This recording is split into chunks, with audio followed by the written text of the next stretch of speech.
We're top of the league. We're top of the league. Tottenham Hotspur. We're top of the league. Okay, welcome to my Premier League show.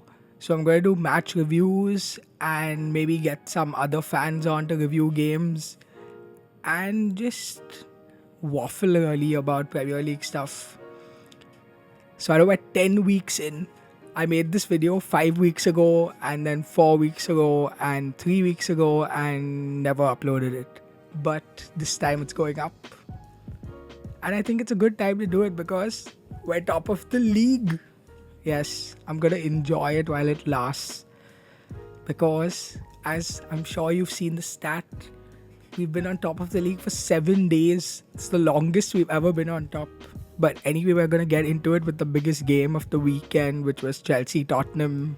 If Chelsea won, they went on top. If Tottenham drew, which is what happened, they'd stay level on points with Liverpool, ahead on goal difference. And it was pretty much what I thought would happen. I knew we'd set up compact, which is what tends to be the plan for the big games.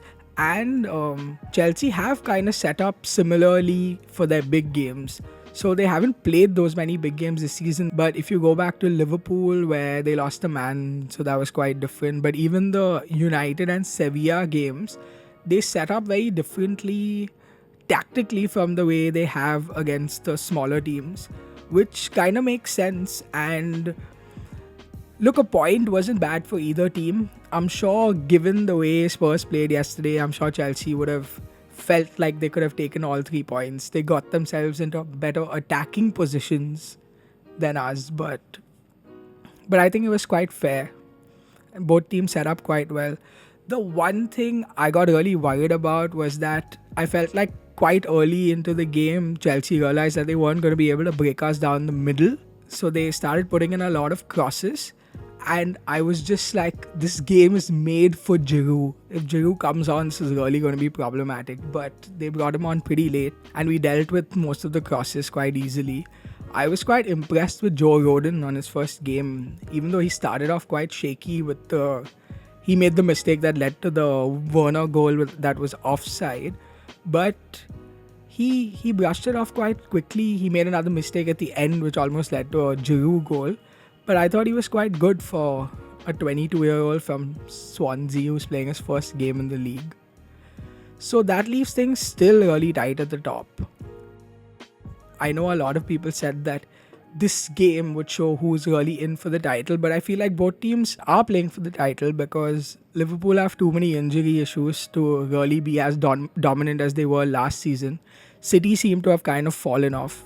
So I think it's going to be interesting what happens with those two. Actually, both Chelsea and Tottenham go into quite a difficult run of games. I think both of them play another 3 of the big 6, and I think from the pile of Wolves, Leeds, Leicester in the next 10 games. So I think come January, we're going to have a good idea of how both these teams have dealt with continuous tough fixtures.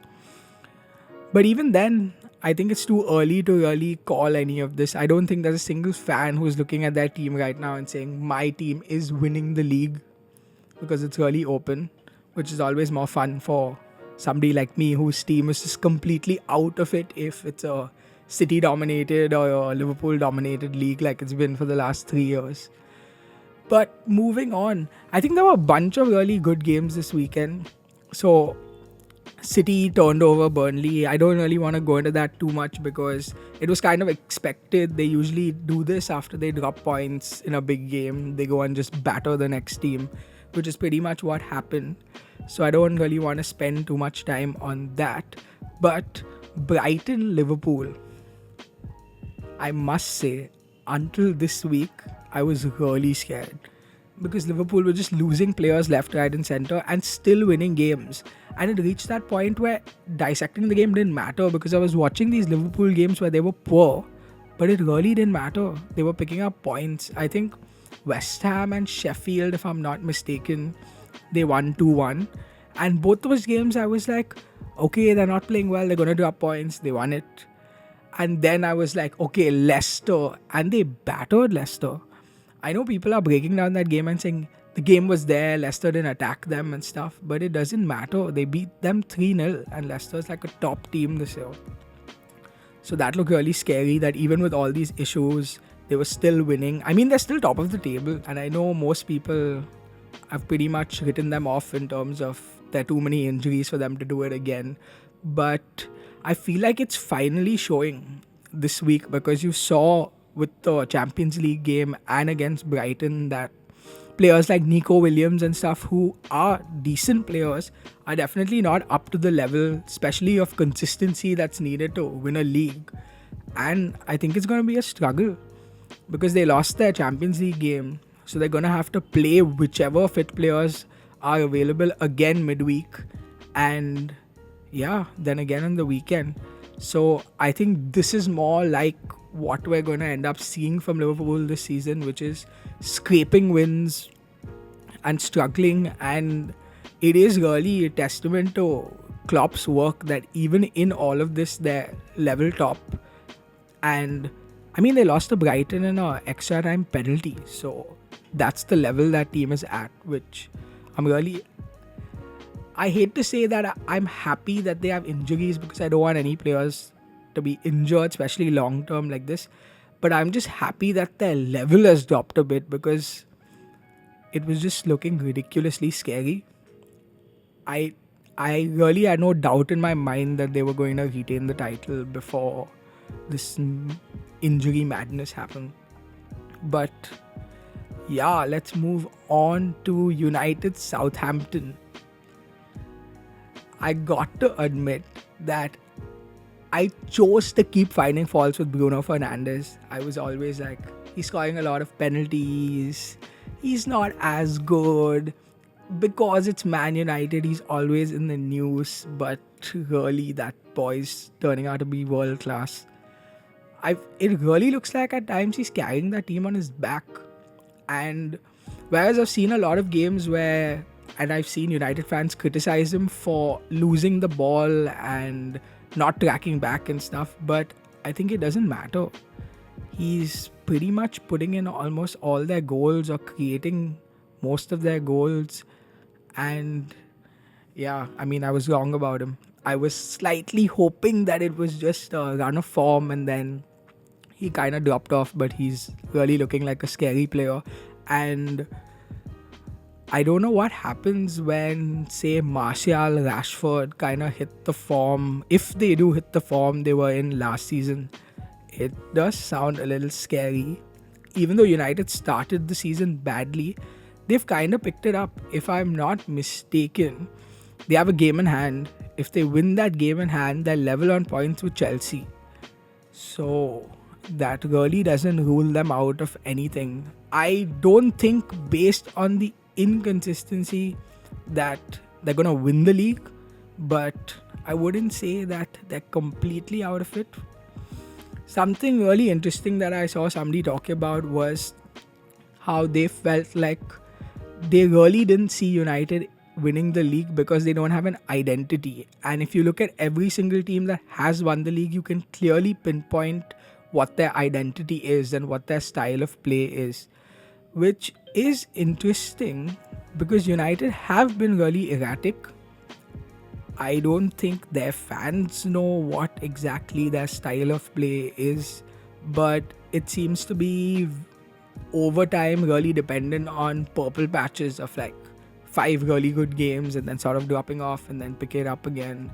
And I think that's where they're falling short right now, the inconsistency more than anything. But when you have a team that's that good individually, I think they have really good inconsistent players, but really, really good players. I don't see you able to really write them off. Look at the Southampton game. Southampton have been flying and 2-0 up at halftime and they turned it around. And as old as Cavani may be and free transfer and all that, it's a dangerous player to have on your bench. So I wouldn't just put United in the banter section at all right now, as much as I love the Ollie out chance. But let's move on to the game that gave me the most pleasure this weekend, which was Wolves Arsenal. It's just so nice to watch Arsenal get destroyed in a game. I know they only lost 2-1, but Wolves were really all over them for big portions of that game. And I remember watching so many people, so many Arsenal fans at the start of the season calling Tottenham out, saying they were so happy to get Arteta and not Jose. And I don't know, for how long are you going to keep saying trust the process or blaming the board? Obviously, the board is not invested as much as they should. They probably haven't invested in all the areas required. But there aren't too many teams that just get everything they want right now, especially in this transfer window with the COVID stuff and all. I mean, the assumption is that Jose's been backed really well, but he has been backed just to an extent. We spent about, I think, little under 70 mil this window, which is pretty much the same amount as Arsenal. But we got 7 players in. So it also shows a difference in how you invest and not just investment in the team. At the same time, I think 10 games in the season, you can point the finger at Arteta's tactics and just be like, it's not working. They aren't able to create chances. You really have a problem when your team, which is supposed to be a top team that wants to be challenging for at least top 4, has scored 10 goals in 10 games. That is problematic. So I think it is fair to sort of question Arteta. I don't want to take a lot away from Wolves because they were really good in this game. But again, Wolves hasn't been as good as they were last season. It's been really patchy. West Ham beat this team 4-0. And Arsenal created a bunch of chances yesterday. But it just doesn't look like they've got any creative spark, which is crazy considering Ozil's not even made their squad. I'm kind of loving it right now because not just because they're doing badly, but because so many Arsenal fans were just like laughing at Spurs when we lost to Everton and saying that Arteta's going to be the man that takes them to the promised land, and he told Willian he's going to win them the Champions League in 3 years, and those just look like far-fetched dreams right now. So let's enjoy it while it lasts. So we're going to try to do this every Monday and look over the games of the weekend, and another video on Friday previewing the games coming up. So drop a like, subscribe, and I'll see you on Friday.